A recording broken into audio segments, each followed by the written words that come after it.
Assalamualaikum warahmatullahi wabarakatuh. Selamat siang buat kita semua. Alhamdulillah, puji syukur kepada Allah Subhanahu wa taala pada kesempatan kali ini di sini kita masih diberi kesehatan baik kesehatan jasmani maupun kesehatan rohani, sehingga kita sama-sama dapat berkumpul guna pada kegiatan penyebaran pemahaman dan penerapan pengalaman budaya positif pada pembelajaran di calon guru penggerak di modul 1.4. Lalu pula salawat dan salam selalu tercurahkan kepada Nabi besar Muhammad SAW. Mudah-mudahan kita semua tidak mendapat syafaat dari beliau. Yang saya hormati Bapak Kepala Sekolah SD Negeri Durung dan Bapak Ibu Guru SD Negeri Durung yang sama-sama berbahagia. Sebelumnya saya mohon izin, mohon maaf, mohon ampun bahwa untuk kegiatan hari ini intinya saya hanya sekedar menyampaikan pemahaman saya terhadap modul 1.4 tentang budaya positif, dan tidak ada sedikit pun terbesit di benak saya untuk menggurui maupun mengajari. Saya hanya berbagi daripada apa yang sudah saya dapatkan. Bapak Ibu yang saya hormati, langsung saja kita masuk ke materinya mengenai penyebaran pemahaman dan penerapan pengalaman budaya positif. Bapak Ibu yang hormat, tentunya sudah pernah mendengar kata daripada budaya positif itu sendiri. Kalau secara umumnya positif sudah pasti artinya baik. Nah, cuma untuk di budaya ini banyak versi. Mungkin dari Bapak Ibu ada yang ingin memberi pendapat budaya positif. Mungkin ada sekedar satu contoh atau dua contoh dari Bapak Ibu dari budaya positif. Ya Bapak Ibu, ada mungkin kalau secara umumnya bisa juga dari perilaku yang baik dari muridnya ataupun dari gurunya, seperti itu.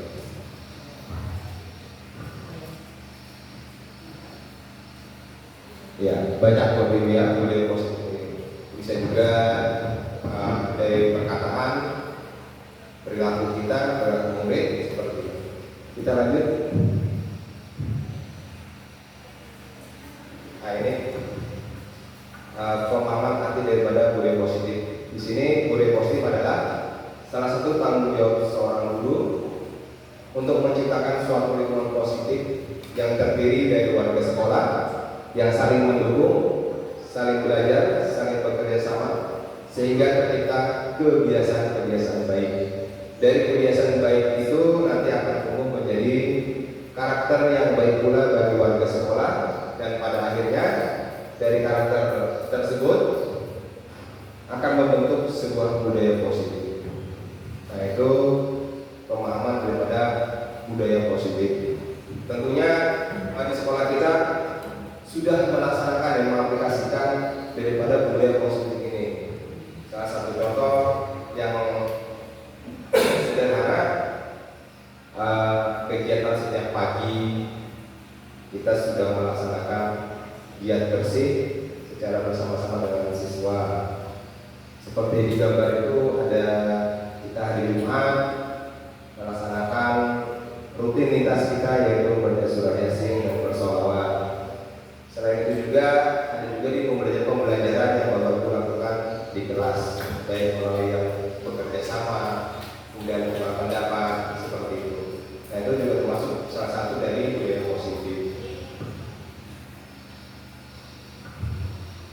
Baik Bapak Ibu, ini materi yang nanti akan saya sampaikan atau konsep intinya dari budaya positif.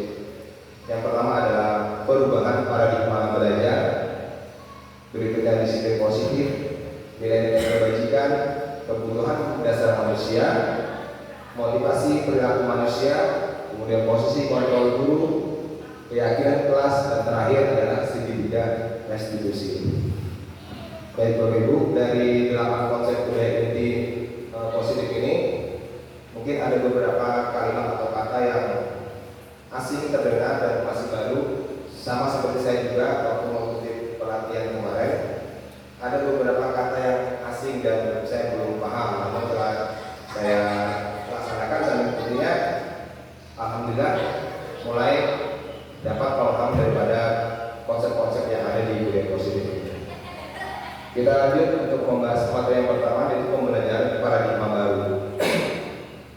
Kita sudah sering dengan paradigma baru, baik dari perubahan kurikulum yang 2013 hingga ke kurikulum Merdeka. Sebenarnya Bapak Ibu juga sudah pernah mengartikan sendiri paradigma baru. Nah, salah satu contohnya adalah yang tentang pembelajarannya. Ada yang pembelajaran berpusat pada guru, dan ada juga pembelajaran berpusat pada murid. Nah, seperti itu. Namun kedua itu sangat berbeda, antara yang berpusat dengan guru dan berpusat pada murid. Kira-kira ada yang bisa sedikit memberikan penjelasan dari Bapak Ibu terkait dari pembelajaran berpusat pada guru ataupun berpusat pada murid? Silakan Bapak Ibu. Sedikit yang berpusat seperti guru seperti apa? Salah satunya saja ada yang seperti murid.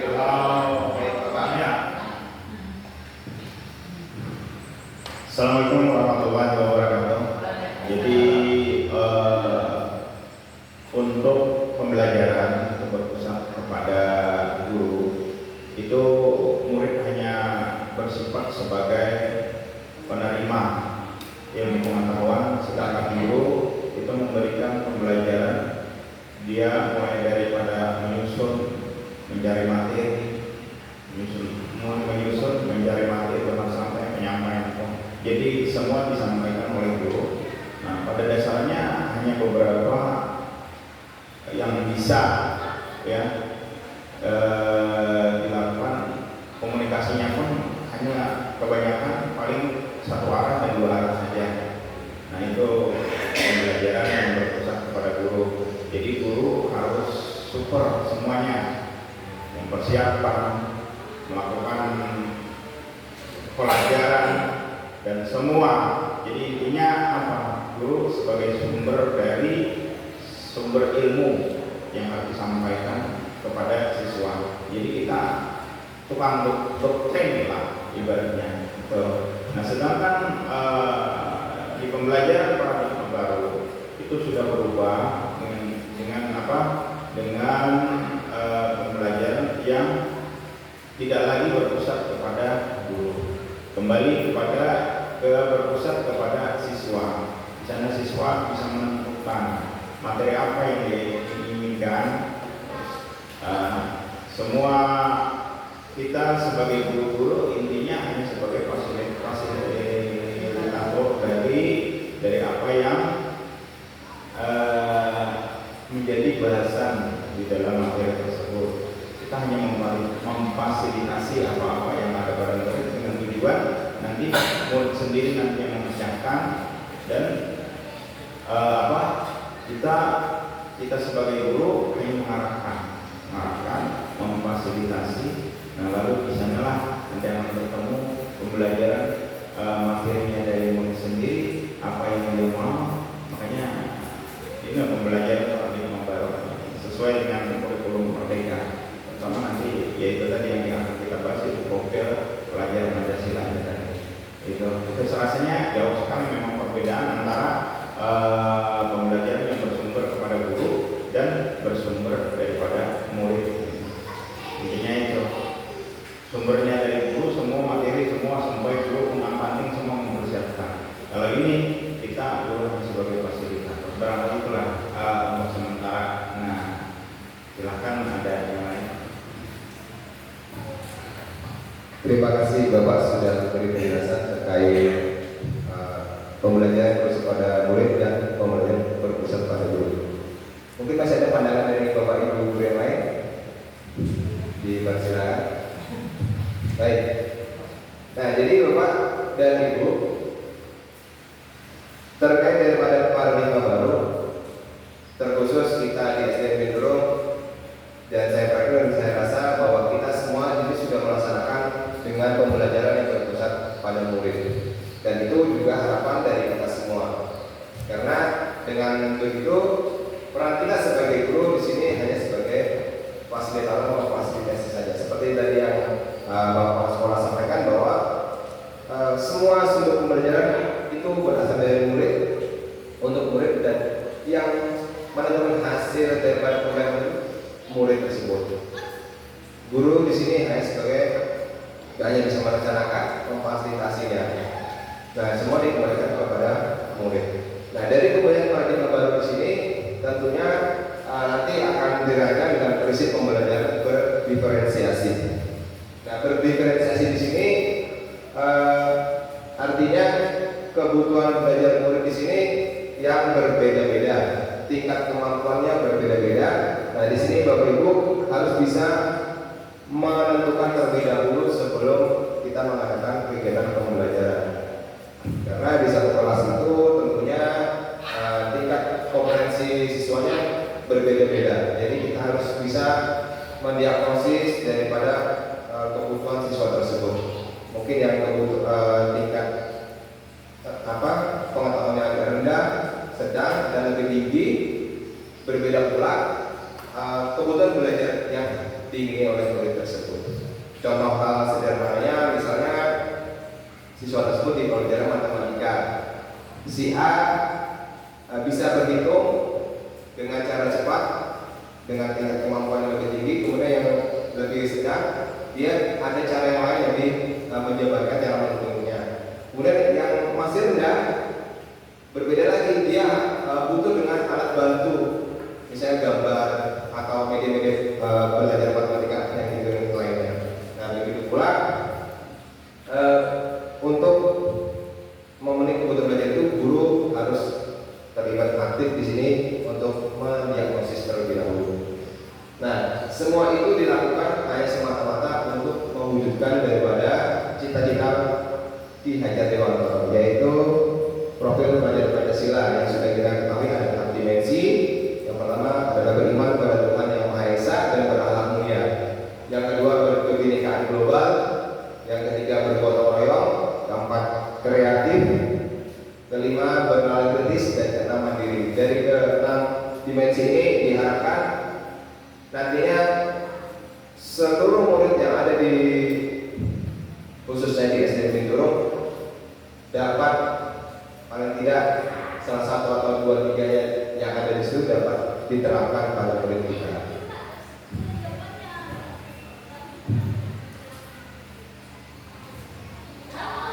Nah, dari paradigma baru tadi, di sini ada stimulus respon ke pendekatan teori kontrolnya.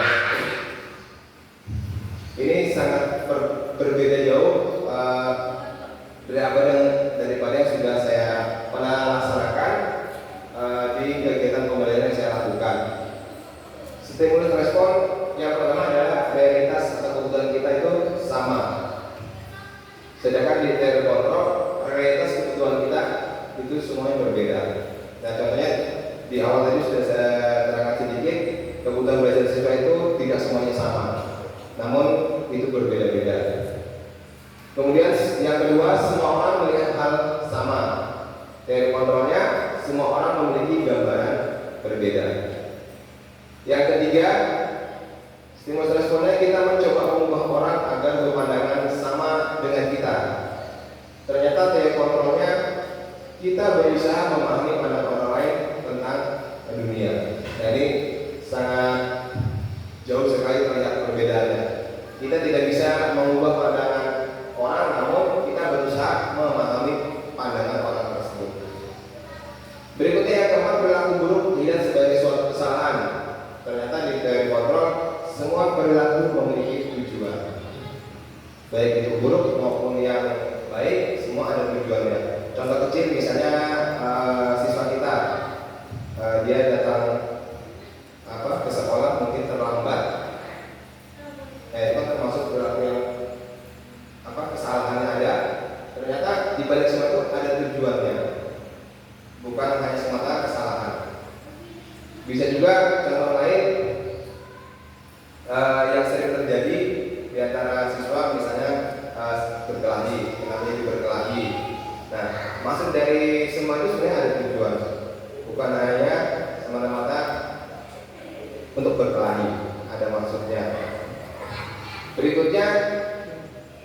lain bisa mengontrol saya. Teori kontrolnya saya, hanya Anda yang bisa mengontrol diri Anda. Nah, di sini sering kita rasakan pada diri kita sendiri, bahwa yang mengontrol diri sebenarnya adalah diri kita sendiri, baik itu kepada untuk yang hal yang baik maupun yang buruknya. Berikutnya, saya bisa mengontrol orang lain. Teori kontrolnya, kenyataannya Anda tidak bisa mengontrol orang lain. Ini kebalikan dari yang tadi, Pak. Berikutnya yang ke-7, pemaksaan ada saat pada rujukan gagal. Ini mungkin kita terhadap murid, misalnya murid tersebut tidak mampu mengerjakan, karena tetap kita paksa. Nah, ini akan menunjukkan nanti hasilnya buruk bagi siswa tersebut. Dan teori kontrolnya adalah kita perlu adanya kolaborasi dan konsensus menciptakan pilihan baru. Kita berkolaborasi dengan siswa, konsensus itu menentukan kesepakatan dengan siswa tersebut supaya ada pilihan atau opsi apa untuk menyelesaikan masalah yang dia alami. Yang terakhir adalah model berpikir menang kalah. Teori kontrolnya model berpikir menang-menang. Nah, artinya di sini kita terhadap murid biasanya kita lakukan, oh saya ini guru jadi saya harus menang. Tidak mungkin siswa ini di atas kita. Padahal bisa juga sebaliknya. Murid ini punya pendapat demikian belum tentu salah. Nah, seperti itu. Artinya kalau kita menggunakan teori yang menang kalah, itu bisa membuat kondisi siswa tersebut, terutama di kondisi psikisnya.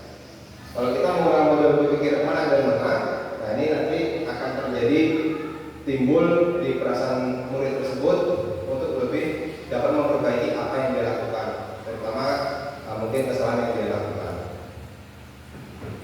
Kita lanjut. Nah, selanjutnya konsep disiplin positif. Nah, disiplin positif di sini tentunya Bapak Ibu sudah tahu apa sih disiplin itu. Disiplin tentunya sering berkaitan dengan salah satunya adalah peraturan. Dia Bapak Ibu ya? Peraturan. Peraturan yang seperti apa? Apakah itu peraturan yang harus selalu baik atau yang kurang baik? Nah, itu tentunya di sini memiliki arti tersendiri. Disiplin itu berasal daripada kata disiplina, artinya belajar. Nah, disiplin dari kata disiplin belajar berarti kita secara tidak langsung, mau itu yang bentuknya kurang baik maupun yang baik, itu ada pembelajaran di dalamnya. Nah, kita harus ketahui di situ. Dengan pembelajaran itulah nantinya bisa menjadi merubah diri yang lebih baik. Disiplin positif merupakan salah satu cara penerapan disiplin yang bertujuan untuk menumbuhkan kesadaran serta memberdayakan murid tanpa imbalan, penghargaan, ancaman atau hukuman. Nah, ini sangat penting karena saya dulu mengalami juga pembelajaran seperti ini. Artinya saya mengaplikasikannya.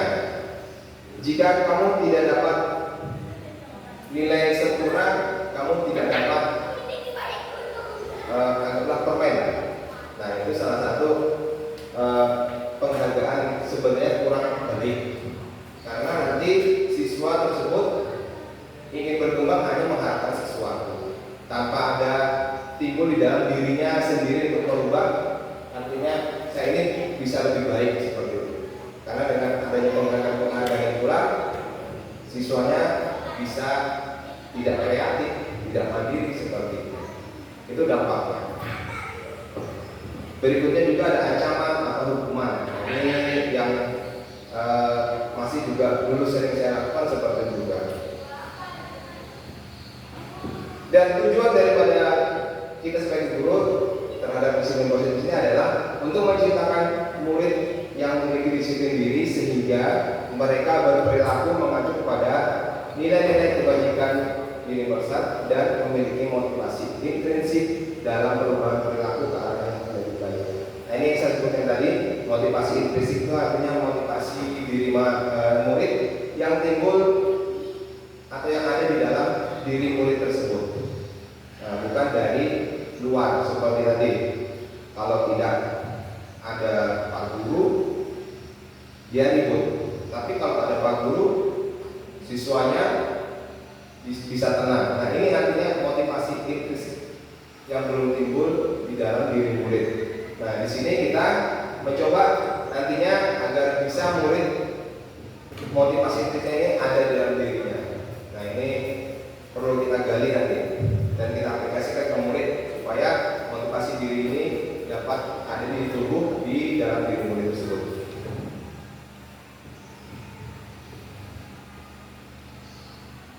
Nah, ini nilai-nilai kebajikannya daripada disiplin positif tadi.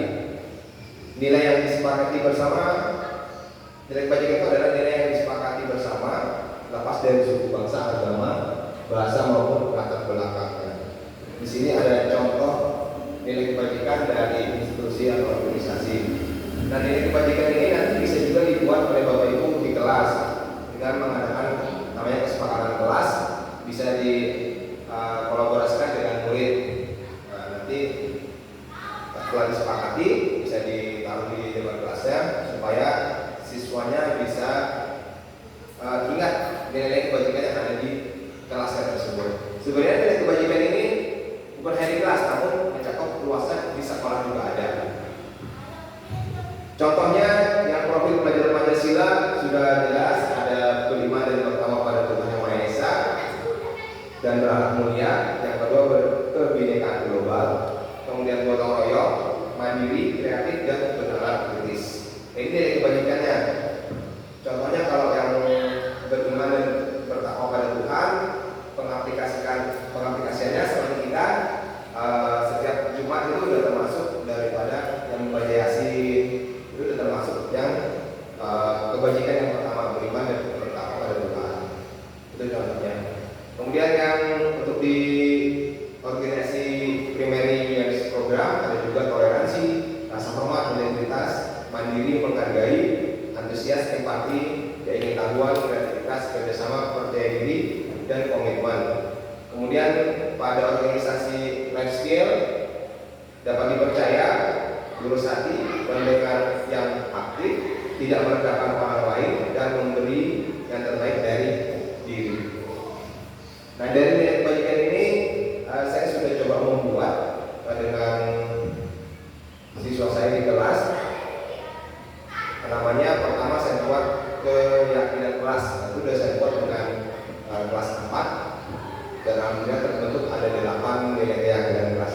Nanti di akhir materi saya akan perlihatkan.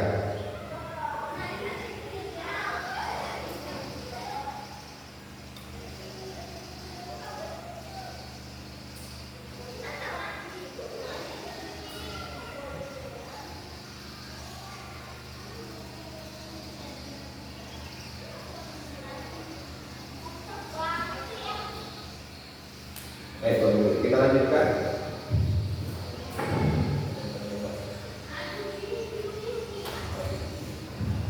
Selanjutnya di konsep kebutuhan dasar manusia. Di sini diketahui konsep dasar manusia adalah sesuatu yang kita lakukan untuk mendapatkan apa yang kita inginkan.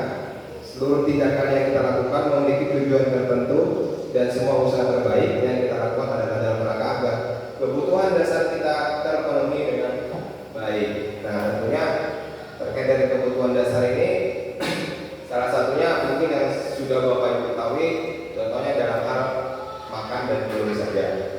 Itu contoh kecil. Itu sudah termasuk daripada dasar kebutuhan manusia. Namun masih ada lagi dasar kebutuhannya itu.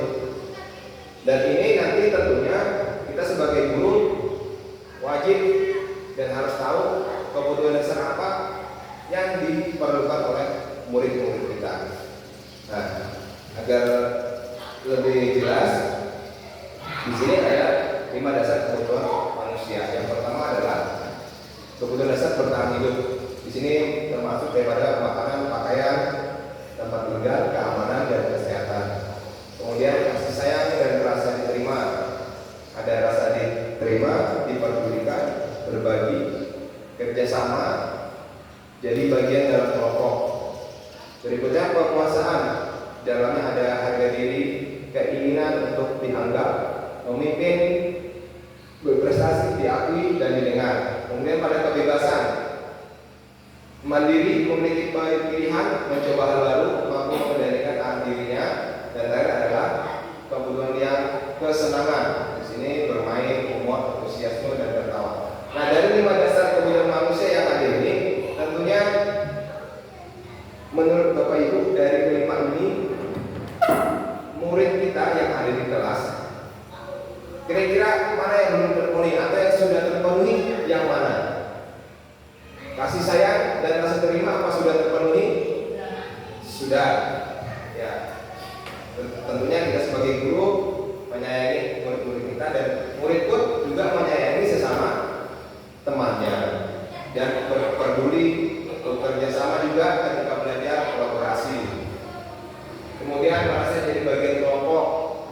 Ya, tapi terkadang ada juga terjadi ketika dibuat kelompok, ada beberapa teman dan satu kelompok, ada juga yang merasa saya kurang dilibatkan dalam kelompok.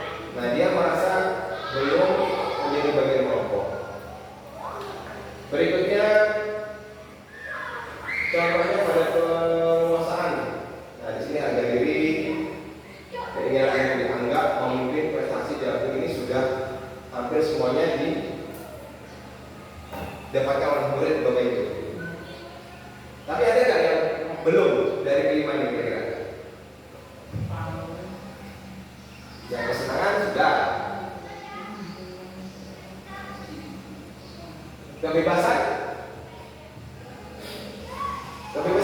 artinya gini, ketika kita mengajar, pembelajaran itu bukan hanya dari keinginan kita saja. Artinya saya ingin nanti belajarnya mau seperti ini loh, dalam belajarnya harus terus seperti ini dari A sampai Z. Namun di dalam kelas itu biasanya di antara 1 hingga 2 atau 3 orang itu ada siswa yang mencoba ingin pembelajaran yang berbeda. Salah satunya misalnya kita terbiasa di kelas, mungkin ada siswa yang senangnya Pak di luar kelas Pak sekali-kali. Nah, itu salah satu contoh kebebasan murid dalam pembelajarannya. Artinya belajar di luar ruangan seperti itu, atau mungkin menggunakan media-media yang lain. Nah, itu termasuk itu kebebasan. Nah, itu tentunya kalau saya perhatikan di SD Guru sudah kita terapkan, ya. Kita Bapak Guru menggunakan media yang ada, baik ambil dari internet, bisa kita aplikasikan baik berupa video maupun gambar-gambar seperti itu. Dan ini juga cukup membuat menarik.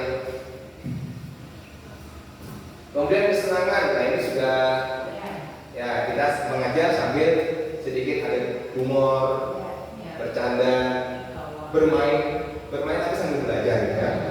Nah, bukan hanya untuk sekedar bermain, tapi di dalam ada pembelajaran ya. Antusiasme sudah pasti, dengan modus akhirnya menarik siswa lebih semangat dalam belajarnya. Nah, berarti artinya dari kelima dasar kebutuhan ini kita sudah menerapkannya, terkhusus di SDN itu. Makanan, pakaian siswa, dan ini juga karena kita dari bertahan hidup, saya menemukan di kelas saya ketika jam pelajaran sebelum saya mulai, saya selalu bertanya, sudah sarapan atau belum? Ada siswa yang belum sarapan. Nah, ini termasuk bertahan hidupnya yang masih kurang. Ternyata dia pagi-pagi belum diberi sarapan. Kalau ditanya, kenapa belum sarapan? Mama saya belum masak. Mama saya bangun kesiangan. Nah, ternyata belum dipenuhi apa yang diinginkan, belum terpenuhi di rumahnya. Kalau dia sempat sarapan di sekolah, berarti sudah terpenuhi ibu. Ya, hampir semua sudah terpenuhi. Cuma paling yang itu yang paling besar itu kalau mampu mengendalikan arah dirinya itu ada yang kurang. Mengendalikan arah dirinya. Nah, ini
tadi seperti ini.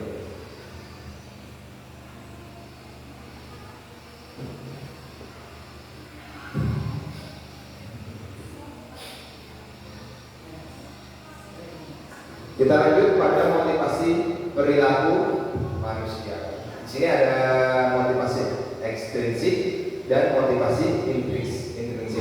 Nah, ini tadi sudah saya jelaskan juga sedikit. Kita ketahui motivasi intrinsik di sini satu untuk menghindari ketidaknyamanan atau hukuman, kemudian untuk mendapatkan imbalan penghargaan dari orang lain. Nah, tadi sudah saya singgung juga. Inilah motivasi ekstrinsiknya, untuk menghindari ketidaknyamanan atau hukuman atau untuk mendapatkan penghargaan dari orang lain. Nah, ini sering terjadi pada murid-murid kita, bahkan terjadi pada diri kita sendiri juga seperti itu. Contohnya hal kecil, saya merasakan sendiri dari motivasi ekstrinsik ini. Saya mengikuti pelatihan, ada nggak sertifikatnya? Kalau nggak ada, saya nggak mau ikut. Nah, itu salah satu motivasi ekstrinsiknya. Artinya kalau tidak ada sertifikatnya, kita malas. Jadi kita tidak berkembang. Itu hal negatifnya seperti itu. Nah, yang paling bagus adalah motivasi intrinsik. Nah, ini harus kita tanamkan dan kita munculkan pada diri murid maupun diri sendiri. Nah, siapa yang bisa munculkan sebenarnya murid itu sendiri dan diri kita sendiri. Kalau untuk murid mungkin kita bisa sedikit mengarahkan beberapa hal-hal yang baik tanpa adanya penghargaan atau mengurangi, misalnya sering kita lakukan hukuman-hukuman, kita mengurangi dengan adanya hukuman itu. Motif? Iya.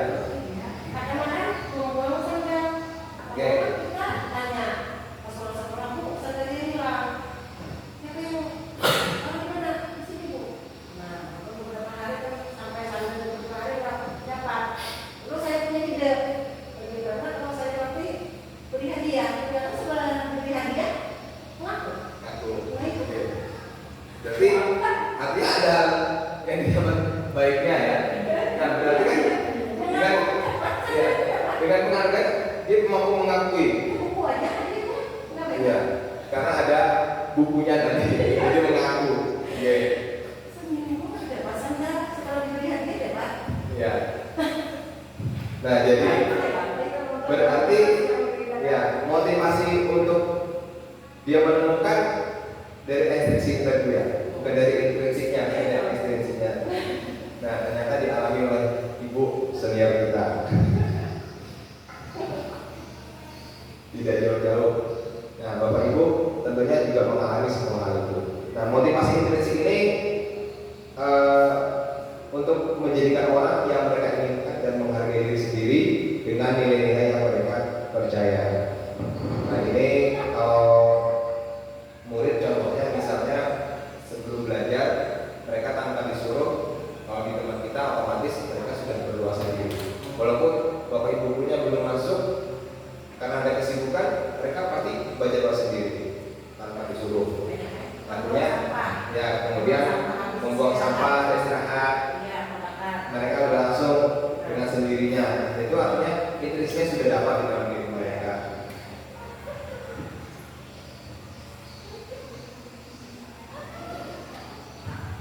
Nah, ini ada kaitannya Bapak Ibu, hukuman, konsekuensi, revolusi daripada yang tadi motivasi ekstrinsik dan intrinsiknya.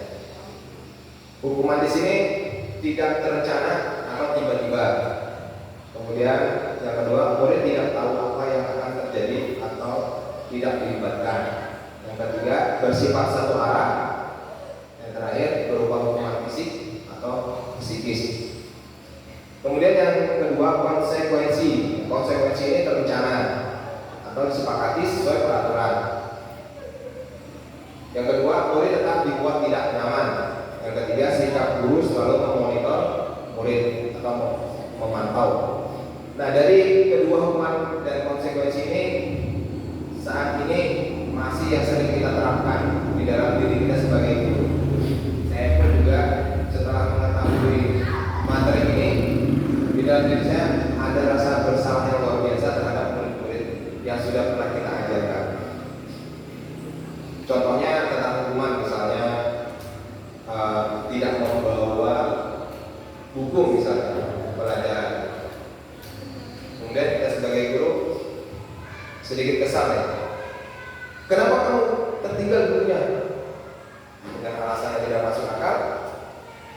Lalu guru tidak terima, akhirnya kita menyuruh, karena bukumu tertinggal, sekarang kamu berdiri di tiang bendera selama 1 jam misalnya.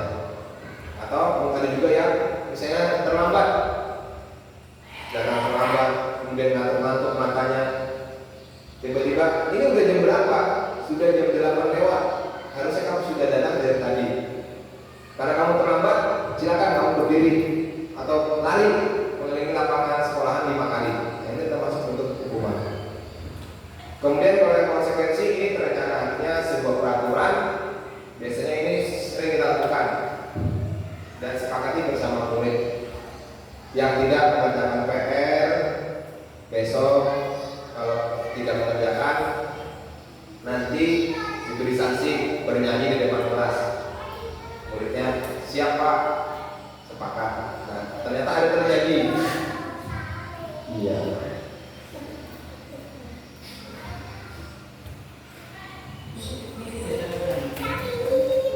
Semua di sana.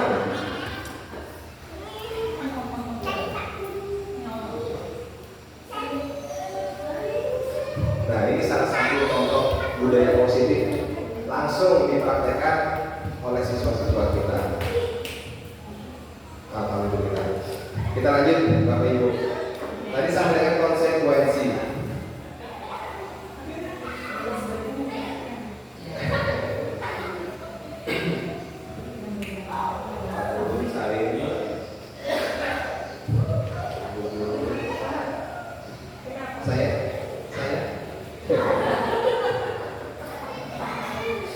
Baik, dari hukuman, konsekuensi, restitusi. Nah, di sini tentunya bagi Bapak Ibu ada yang baru dengar restitusi dan sudah ada yang sering dengar restitusi. Bagi saya ini baru. Kalau bagi Bapak sekolah tidak, karena ada di materi kepala sekolah. Dan ini yang harus dimiliki oleh kepala sekolah sebenarnya. Namun untuk hal ini restitusi ternyata Bapak Ibu guru juga harus memiliki daripada motivasi ini. Nah, pada restitusi di sini yang dilakukan adalah proses menciptakan kondisi bagi murid untuk memperbaiki kesalahan. Yang kedua, proses kolaboratif yang mengajarkan murid untuk mencari solusi sendiri. Nah, di sini pada praktiknya, seandainya misalnya salah satu murid kita melakukan kesalahan, nah kita tidak langsung memberi hukuman maupun konsekuensi. Artinya kita di sini mencoba berdialog, berkomunikasi dengan murid tersebut, mengapa itu bisa terjadi. Kemudian kita tanyakan alasan tersebut. Kemudian kita memberikan motivasi sedikit supaya kepercayaan diri murid ini tadi bisa timbul karena kesalahan tadi. Nah, setelah timbul kepercayaan dirinya, nanti dia akan bercerita dan akan mengetahui sebenarnya saya ini sudah melaksanakan kesalahan yang mana. Nah, setelah itu nanti kita coba tanyakan kembali kira-kira solusi apa yang bisa dilakukan oleh tersebut supaya bisa memperbaiki kesalahan itu.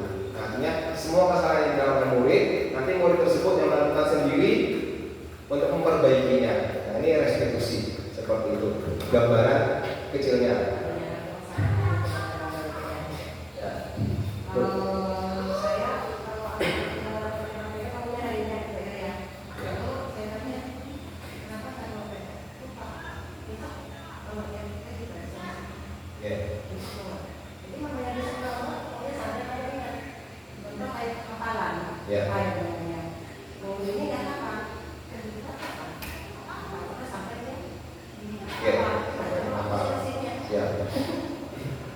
Nah, jadi sebenarnya itu salah satu restitusi yang sudah Ibu lakukan. Nah, nanti ada tersendiri di sini materi restitusinya. Nanti saya akan jelaskan sedikit urutan-urutannya. Nah, di sini nanti Bapak Ibu dua di antara langkah restitusi yang Ibu Mariana lakukan. Nah, nanti ada materinya. Nah, jadi dari ketiga ini, restitusi inilah yang terbaik untuk memotivasi murid supaya menjadi lebih baik. Kita lanjut Bapak Ibu ya. Nah, Bapak Ibu, mohon bantuannya. Nah, di sini ada tabel tentang hukuman dan konsekuensi. Kira-kira dari tabel ini itu ada tabel tindakan dulu, kemudian ada hukuman atau konsekuensi. Coba kita jawab bersama-sama. Untuk yang pertama, mencatat 100 kali di dalam buku kalimat, saya tidak akan terlambat lagi karena terlambat ke sekolah. Ini masuk hukuman atau konsekuensi kira-kira? Hukuman. Benar sekali. Kemudian yang kedua, lari mengelilingi lapangan basket 2 kali, masuk hukuman. Yang ketiga, membersihkan coretan yang dibuatnya di meja tulis, termasuk konsekuensi. Ya misalnya kita di kelas, tolong mejanya jangan dicoret-coret, ya kan? Kita pasti memberi ultimatum itu kepada murid supaya meja terlihat bersih dan rapi. Konsekuensinya ya dibersihkan. Berikutnya keempat, murid diminta untuk push up 15 kali. Nah, kita masuk hukuman ini fisik, ya, masuk fisik. Berikutnya menggantikan kertas tugas teman yang telah dicoret-coret. Konsekuensi. Yang terakhir, berjemur di lapangan basket pukul 12 siang karena mengobrol dengan teman. Termasuk di hukuman. Nah, dari 1, 2, 3, 4, 5, 6 saya pernah mengalami di antaranya itu ketika masih sekolah dan sampai saat ini masih teringat. Artinya dengan adanya hukuman, kejiwaan saya juga terganggu ternyata. Nah, artinya masuk di psikis. Ya, masih ingat ya seperti tadi kata ibu, oh itu hukuman zaman dulu tuh kayak gitu. Nah, ya kan. Iya, tapi kita mengalami dan itu teringat sampai dengan usia kita sekarang. Nah, itu di mana? Iya.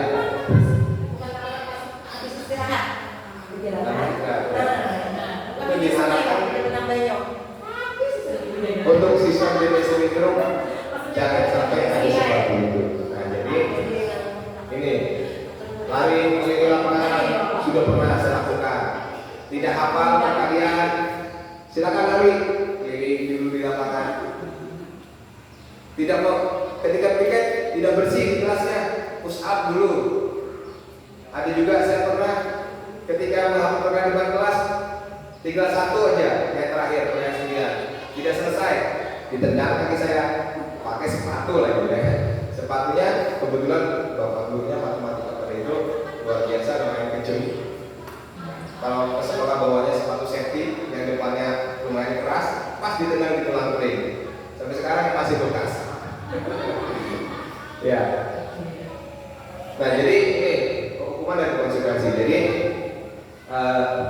intinya dari motivasi yang ada tadi, hukuman, konsekuensi, dan restitusi, paling tidak kita harus bisa melakukan yang restitusinya itu. Nah, supaya ini tidak terjadi hukuman dan konsekuensi itu. Nah, supaya tadi murid-murid tadi pertama kejiwaan tidak terganggu dan dia bisa lebih berkembang kreativitasnya. Baik Bapak Ibu, kita SDG sejenak.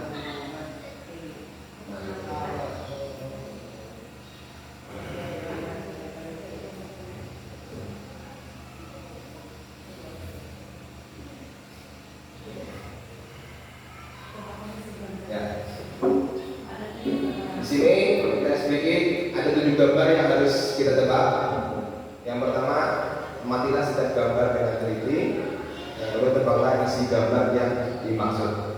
Kalau kita sering main HP dulu tebak gambar, insya Allah bisa menebak nanti menjadi sebuah kalimat atau kata-kata seperti apa. Kita mulai ya. Saya sambil duduk.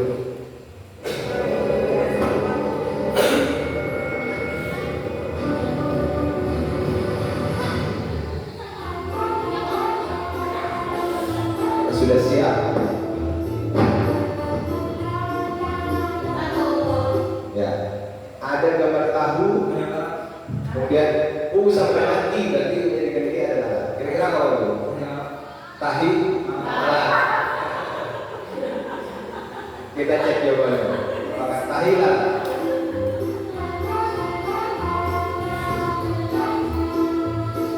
Iya, jawabannya tahilah. Ternyata Pak Aing penyuka tahilah. Nggak tahunya. Berikutnya kedua. Ada ubah, udang, rebus, berarti udang.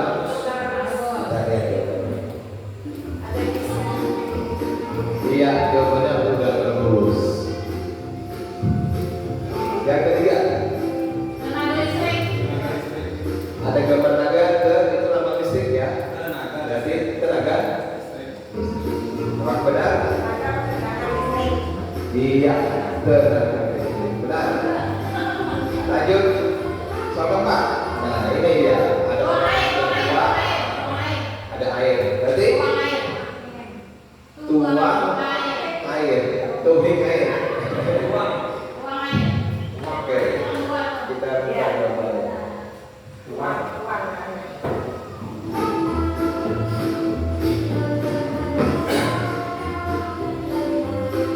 Iya, tuang air. Benar. Selanjutnya nomor 5. Ada mie, N, ikut tas ada huruf S nya disilang. Kemudian gambar uang. Minta uang. Minta saya. Apa jawabannya? Minta uang. Nah, lanjut soal ke-6. Nah, ada gambar pocong dan gambar lambang bola. Diskon. Jawabannya adalah benar, potongan harga. Terakhir, S6 gambar otak. Senam otak. Benar, jawabannya senam otak. Baik. Terima kasih sudah bermain. Oke. Tadi sedikit tes briefing kita coba gambar, ternyata hebat-hebat juga Bapak Ibu guru. Walaupun usia, namun pengalaman tidak mengalahkan dengan usia. Pengalaman adalah ilmu yang berharga. Ya seperti ini, pengalaman main akhirnya dari bermain jadi belajar. Kita lanjut Bapak Ibu, oke? Atau ada pertanyaan? Iya. Kita lanjut sedikit. Kita lanjut pada 5 posisi kontrol guru. Nah ini sangat luar biasa. Kira-kira nanti kita ada di posisi yang mana yang sudah Bapak Ibu lakukan. Masih tadi ada kaitannya dengan yang hukuman konsekuensi dan restitusi. Dan di sini posisinya.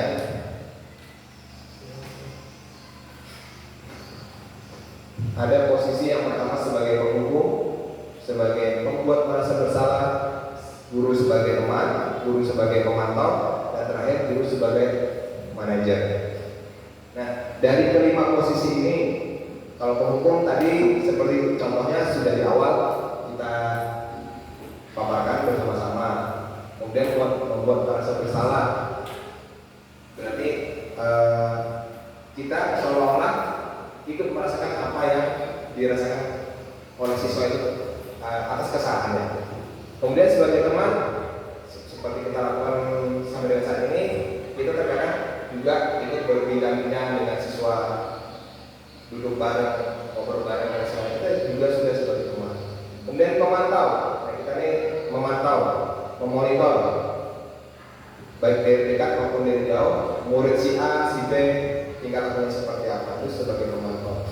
Dan kelima, nah di sini adalah sebagai manajer. Bukan manajer perusahaan gitu, tapi manajeri murid tadi. Kita sebagai manajernya, muridnya sebagai anak buahnya bukan. Ya. Namun disinilah nanti posisi kontrol yang luar biasa, dan inilah posisi kontrol yang seharusnya kita miliki setiap Bapak Ibu guru. Yang paling baik adalah di posisi manajer. Nah ini tabelnya, tabel 5 posisi kontrol. Terlihat Bapak Ibu? Sedikit remang-remang.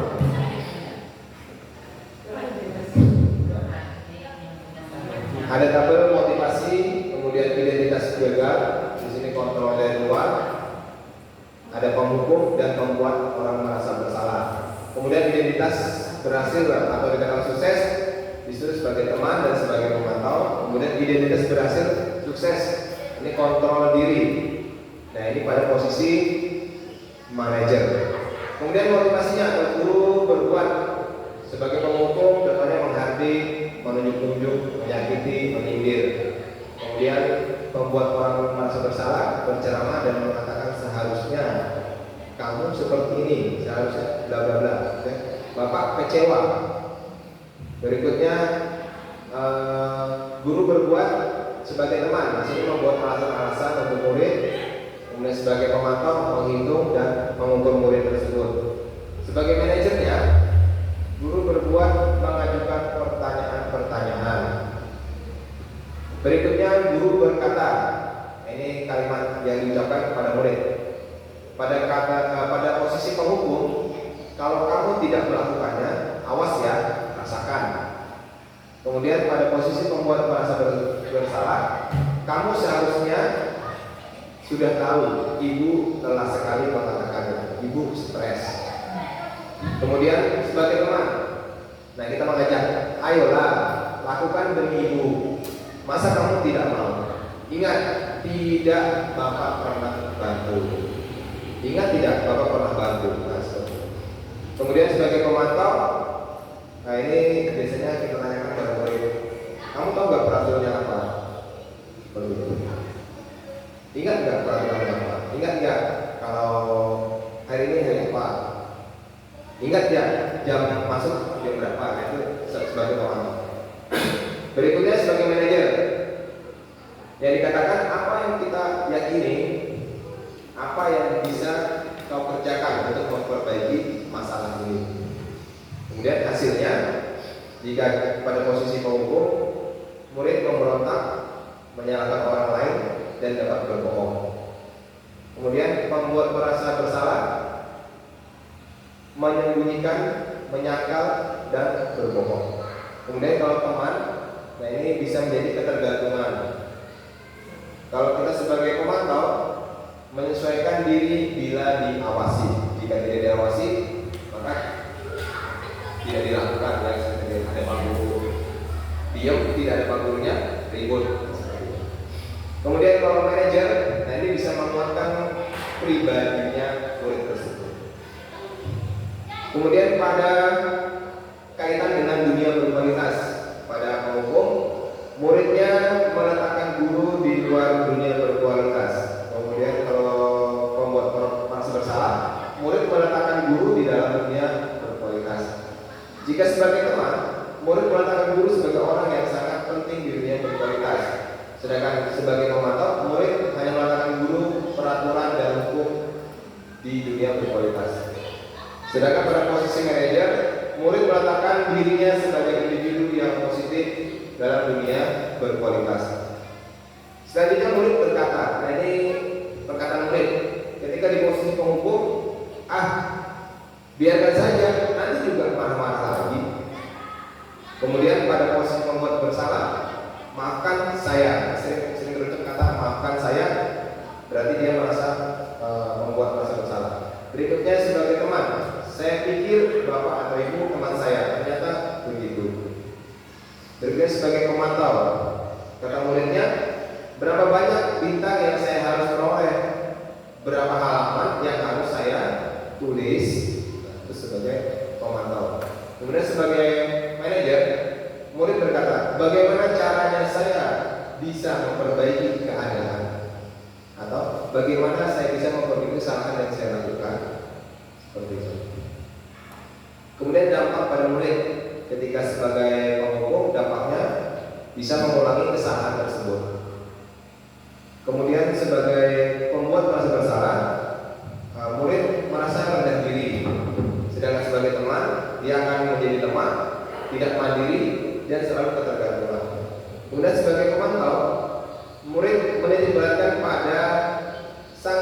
atau hadiah untuk dirinya. Dan pada posisi sebagai manajer, murid akan mengevaluasi diri bagaimana cara memperbaiki diri terhadap kesalahan yang dia lakukan. Nah, dari kelima posisi kontrol ini, Bapak Ibu, tentunya Bapak Ibu bisa menentukan sendiri kira-kira saya ada di posisi yang mana, antara penghukum, membuat bersalah, sebagai teman atau pemantau, ataukah kita sudah sebagai manajer untuk murid-murid kita. Kira-kira di mana Bapak Ibu? Tergantung situasi. Tergantung. Permasalahan anak. Tergantung situasi permasalahan anak. Gimana? Kalau kita pendekatan dari posisi kontrolnya sebagai teman bisa seperti itu menyelesaikan masalah bisa, atau kita sebagai pemantau misalnya bisa. Tapi yang memang identitas gagal itu memang susah kita memakainya untuk menghukum atau membuat orang merasa bersalah. Itu kan dampaknya sangat jelek buat anak. Paling tidak yang tiga itu yang kita pakai, teman, pemantau, sama Teman, pemantau, dan ya, manajer. yang lebih baik lah Yang lebih baik diterapkan. tergantung permasalahan tadi. Tergantung permasalahan ya. anak hadapi. Ya. Berarti untuk Ibu Eka saat ini sudah pada posisi sebagai teman, sebagai pemantau, dan sebagai manajer. Oke. Bapak Ibu yang lain kira-kira udah sampai di mana? Saya jujur dulu sebagai penghukum. Dulu saya sebagai guru penghukum iya. Dan tentunya setelah melihat materi yang ada ini, saya bersama teman-teman merefleksi kembali diri. Ternyata dengan adanya penghukum itu, contohnya yang saya alami sampai saat ini, terasa hukuman tersebut mengganggu jiwa. Nah, seperti yang saya katakan tadi, paling tidak kita tidak berada di posisi yang dua ini, menghukum dan membuat merasa bersalah. Karena mental dan psikis siswa bisa down, bisa jatuh, dan dia tidak dapat mengembangkan kreativitasnya. Nah, seperti posisi mereka tadi sebagai teman dan sebagai pemantau, sudah menjadi posisi manajer. Dengan hal-hal itu nantinya diharapkan muridnya bisa mengembangkan kreativitasnya, mandiri, dapat berpikir kritis, tentunya bisa menjadikan hal yang buruk tadi menjadi yang lebih baik seperti ini. Kira-kira Bapak ada penjelasan lain? Kira-kira saya sudah di posisi mana? Apakah masih di posisi sebagai teman atau sebagai pemantau? Tapi harapan saya kita semua nantinya sebagai posisi manajer, karena posisi inilah yang posisi kontrol yang sangat baik untuk kita lakukan terhadap murid, terutama murid-murid yang melakukan kesalahan. Nah, dengan adanya posisi manajer ini, murid akan merasa pertama tidak merasa direndahkan dirinya, walaupun dia berbuat salah, karena kita bisa menguatkan dirinya dan menumbuhkan kepercayaan dirinya dulu.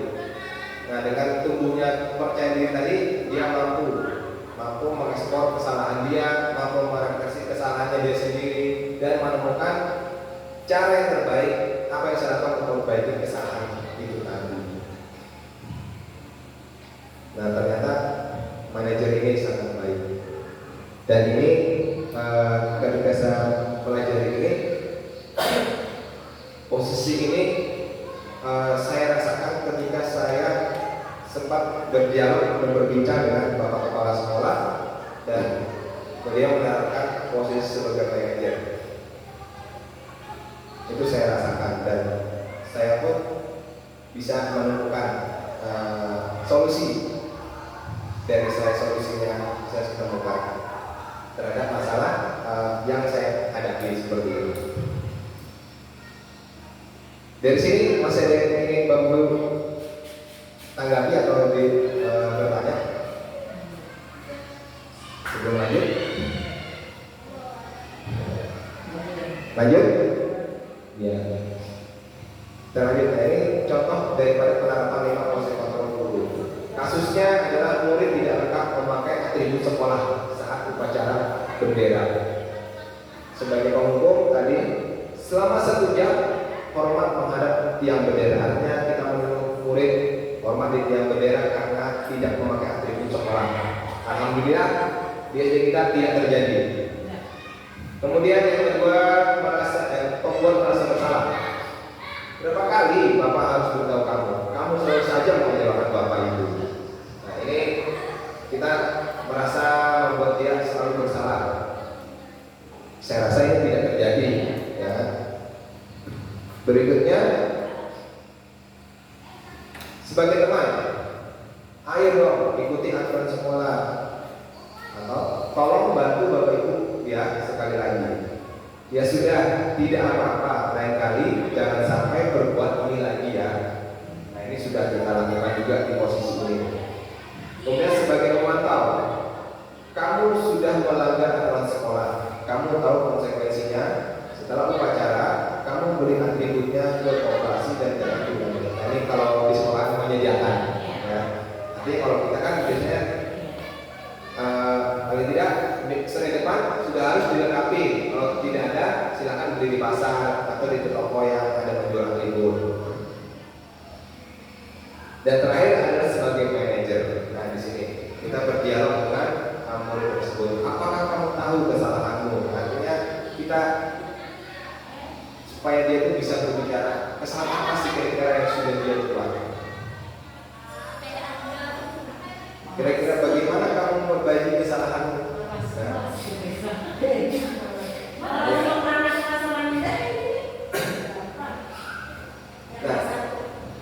sebenarnya bisa tetap kita lakukan Bapak Ibu. Tergantung bagaimana cara kita ini berdialog dengan si anak tersebut begitu. Tetap bisa dilakukan sebagai manajer, baik itu yang di kelas 1 hingga kelas 6. Karena kita ketahui anak ini maupun yang ada di kelas 1 bisa kita ajak berkomunikasi seperti itu. Saya sering mendengar Bapak ketika mengajar, Bapak itu berkomunikasi dengan siswanya. Iya, mereka bercerita. Ya, Bapak mancing sedikit pertanyaan, siswanya menanggapi. Nah, jadi terbesit di pikiran saya tuh, Bapak ini ternyata secara tidak langsung sudah merasakan posisinya sebagai manajer. Seperti itu. Sering saya dengarkan. Nah, kemudian sebagai teman juga saya perhatikan, ya Bapak melakukan demikian. Nah, itu salah satu trik-trik kita sebagai guru supaya orang ini bisa membangun kreativitasnya. Nah, hal itu sebenarnya baik dan patut kita terapkan juga. Kalau itu baik, kenapa tidak? Seperti ini. Nah, jadi kita posisi yang paling baik kita ada di sebagai manajer, dan kita mudah-mudahan bisa melaksanakannya dengan baik. Oh silakan, silakan masuk. Kalau mau saling dengan bapak ibunya, boleh masuk.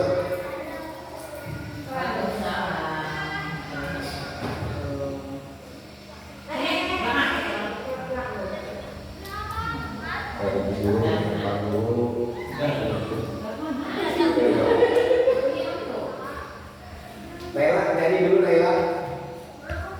Kan hobinya nyanyi katanya.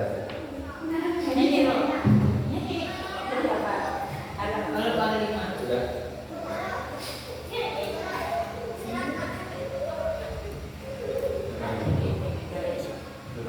Baik, Bapak Ibu kita lanjut. Nah, tadi pada penerapan 5 posisi kontrol yang terbaik adalah ketika kita pada posisi sebagai manajer. Nah, di sini coba kita tebak kira-kira dari kata ini posisi mana dari kata ini, apakah penghukum, merasa bersalah, kemudian sebagai teman, sebagai pemantau, dan apakah sebagai manajer. Saya kecewa sekali dengan kamu. Ya, ada kata kecewa di sini posisinya sebagai merasa membuat bersalah. Lanjut, apa rencanamu untuk menyelesaikan masalah ini? Sebagai ya kita berada di posisi manajer. Terakhir berikutnya, ayolah lakukan demi Bapak Ibu ya. Ya, sebagai teman. Berikutnya, apa peraturannya? Posisi ini berada di mana? Apa peraturannya? Kita menanya ke siswa kan? Apa peraturannya? Kamu tahu nggak peraturannya? Nah, seperti itu. Ya, sebagai kontrol kita berada di mana tadi? Tadi penghubung ya. Ya, posisi kita sebagai pemantau. Ya, sebagai pemantau, benar. Berikutnya, kalau kamu tidak mengerjakannya, awas saja. Nah, ini sebagai penghukum, sudah jelas ya. Baik, Ibu. Ternyata Ibu sudah sangat paham pada 5 posisi kontrol tadi. Alhamdulillah. Nah, selanjutnya pada keyakinan kelas. Nah, Ibu, mengapa keyakinan kelas? Mengapa bukan peraturan kelas? Mengapa keyakinan sekolah? Mengapa bukan peraturan sekolah? Nah, tadi yang saya singgung tadi motivasi ekstrinsik dan intrinsik. Nah, di sini tentang keyakinan dan bukan peraturan. Karena kalau peraturan di sini biasanya kita lebih titik beratkan pada konsekuensi.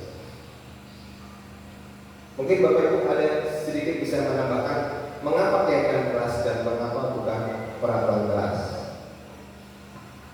Silakan Pak Ibrahim bisa menambahkan, Ibu Eka,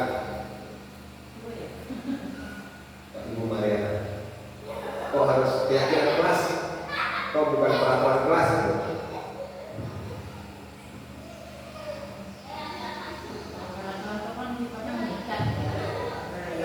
Ya, Ibu. Kalau keyakinan itu disepakati. Iya, kalau keyakinan itu cenderung disepakati bersama. Oke.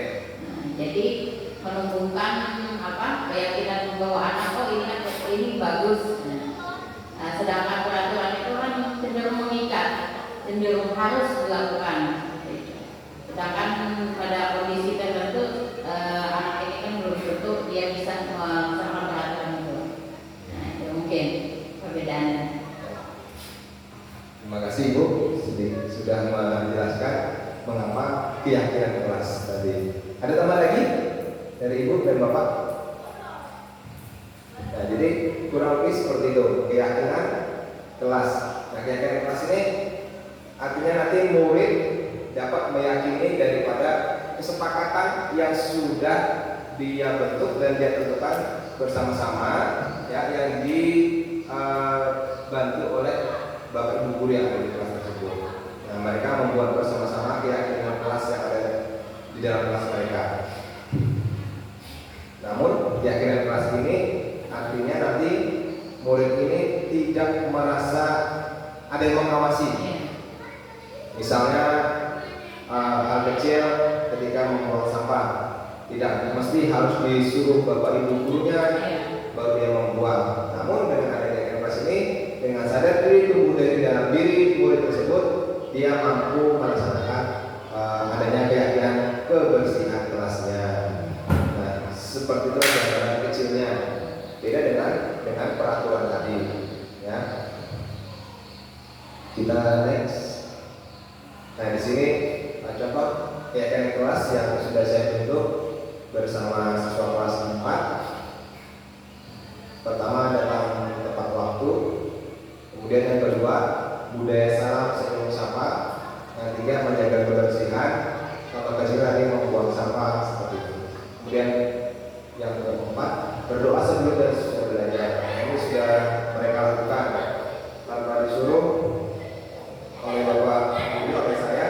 Mereka sudah berdoa. Kemudian berikutnya mereka kan guru berbicara. Nah, di sini mereka sudah sepakati ketika ingin berbicara setelah dipersilakan oleh Bapak Ibu gurunya. Kemudian menghargai pendapat teman. Nah, ini ketika di antara teman ada yang berpendapat, tolong dihargai, tidak diejek-ejek atau diolok atau direndahkan pendapatnya juga. Seperti itu. Nah, pembentukan keyakinan kelas di sini sifatnya abstrak, kemudian berupa pernyataan universal atau umum. Kemudian dari pernyataan itu nanti dibuat dalam pernyataan positif. Pernyataan positifnya yang seperti itu, yang datang tepat waktu, seperti itu. Karena sebelum ada kata datang tepat waktu, itu bisa dituliskan hadir jam masuk 8.00 seperti itu masih umum. Nah, kemudian dimasukkan ke pernyataan positif datang tepat waktu, atau yang maksudnya pernyataan tidak negatif, misalnya jangan datang terlambat seperti itu masih negatif. Jadi kita ubah, tidak ada kata jangannya, seperti itu. Kemudian dibuat sedikit agar mudah diingat. Jadi kita membuatnya tidak banyak, sedikit saja. Kemudian sesuai dengan kondisi kelas dan sekolah sehingga mudah diterapkan. Nah, ini dibuatnya kita menyesuaikan kondisi kelas kita dan sekolah kita. Nah, sebenarnya nanti dari keyakinan kelas yang ada itu kita bisa mengadopsi dari keyakinan sekolah yang ada. Kita masukkan ke kelas, atau juga sebaliknya, ya di kelas ada, namun di sekolah ini perlu, ya kita ambil dari keyakinan kelas menjadikan keyakinan sekolah. Yang terakhir adalah semua warga sekolah atau warga kelas dilibatkan saat membuat keyakinan kelas. Nah, ini kemarin sudah saya buat dengan kelas 4 bersama-sama.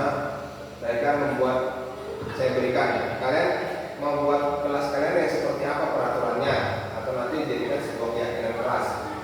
Nah, nanti mereka tulis masing-masing, banyak mereka buat. Saya ingin sambil makan belajar, ada juga. Saya ingin sambil minum ketika belajar, ada. Saya ingin bekerja, belajarnya berkelompok, ada juga. Nah, jadi macam-macam yang mereka buat. Setelah mereka tuliskan, baru saya saring. Tadi kan banyak, saya saring, kemudian saya masukkan, ambil yang intinya mana yang sesuai. Nah, itu dan disepakati oleh murid, jadilah seperti ini. Datang tepat waktu, bersaat apa, menjaga kebersihan, berdoa sebelum sudah belajar, mendengarkan guru berbicara dan mengumpulkan.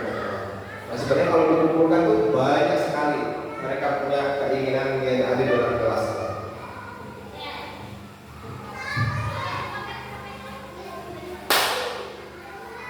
Kita lanjutkan pada konsep segitiga restitusi. Nah, di sini tadi yang Ibu Marena sudah mencoba melakukan restitusi. Secara tidak langsung kita semua sebenarnya sudah melaksanakan. Cuma tahapan yang mana kita sudah melaksanakan, apa sudah ada di sini ada namanya tahapan segitiga, apa validasi tindakan yang salah, kemudian penilaian keyakinan, menstatuskan identitas. Nah, dari ini ada 3 tahapan. Nah, yang Ibu Marena lakukan itu sebenarnya sudah 2 tahapan yang belum ada lakukan. Segitiga restitusi itu apa sih? Yaitu adalah proses dialog yang dijalankan oleh guru agar dapat menghasilkan murid yang merdeka, mandiri, dan bertanggung jawab. Nah, di sini.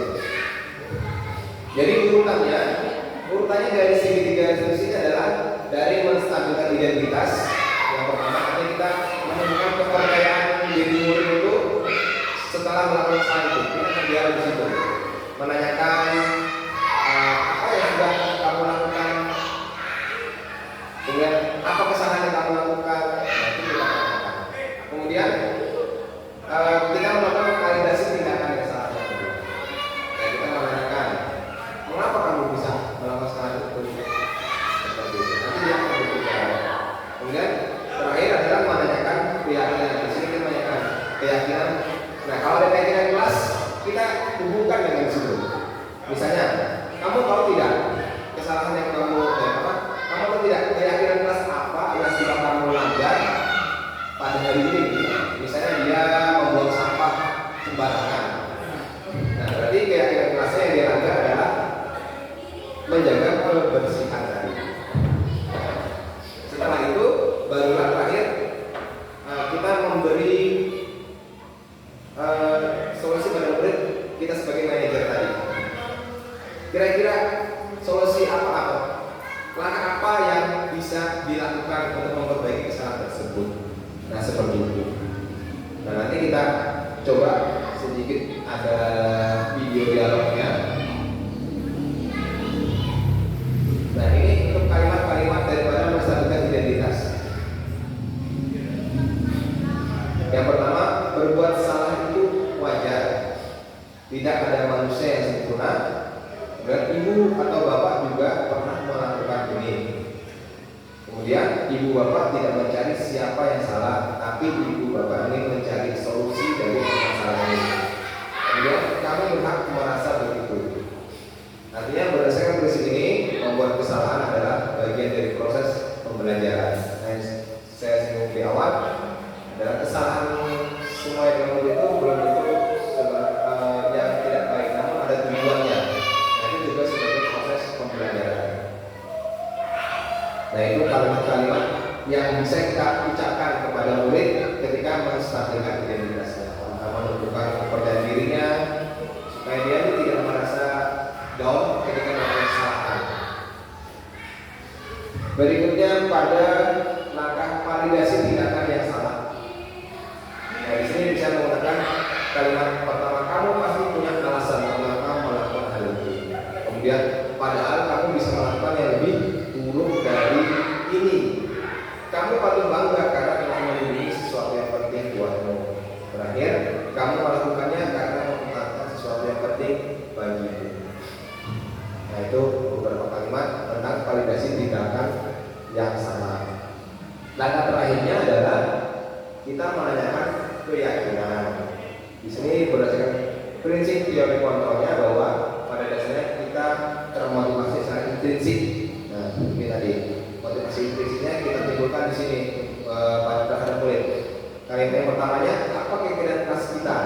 Kita tanyakan dulu kepada murid, apa keinginan kelas kita? Nilai-nilai apa yang telah disepakati bersama? Seperti apa gambaran sebuah kelas yang ideal menurut kamu? Kamu ingin menjadi orang yang seperti apa? Dari kesempatan itu kita tanyakan seperti itu, menanyakan keyakinan.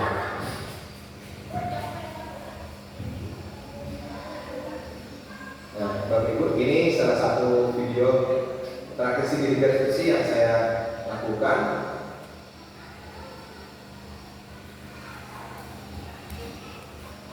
Kita simak bersama-sama.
Nah, ternyata kamu masih ingat. Nah, jadi kira-kira apa yang kamu lakukan kemarin sudah sesuai dengan kesepakatan kelas atau belum? Belum sesuai Pak. Nah, sekarang bagaimana langkah kamu selanjutnya? Saya akan mencoba lagi mengerjakan PR dan mengumpulkan waktu Pak. Baiklah, karena kamu sekarang sudah menyadari ya dan berniat untuk memperbaikinya, maka kamu selalu konsisten dengan niatan kamu dan menjadi pribadi yang lebih baik. Ya, terutama dalam semua hal, karena kecerdasan itu tidak hanya kecerdasan intelektual, ya, tapi juga ada namanya kecerdasan emosional. Itu juga sangat penting pelajar untuk menggunakan masa depan sama. Nah, jadi supaya lebih baik, lakukan apa yang sudah kamu untuk memperbaiki masalah tadi. Nah, Bapak rasa sudah cukup, ya. Silakan Salma bisa kembali ke kelasnya. Baik Pak, terima kasih.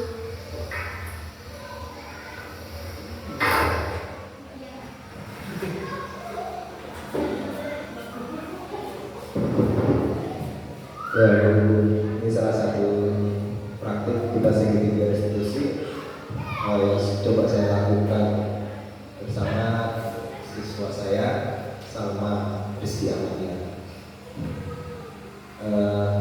Di sini kasusnya adalah tidak mengerjakan PR. Jadi terlambat sudah saya ingatkan, belum juga mengerjakan sampai batas waktu.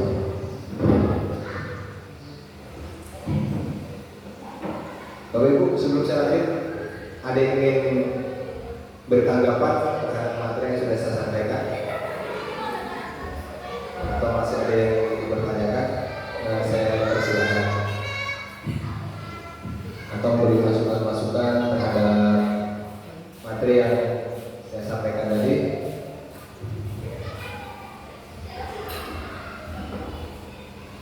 Ada Bapak Ibu?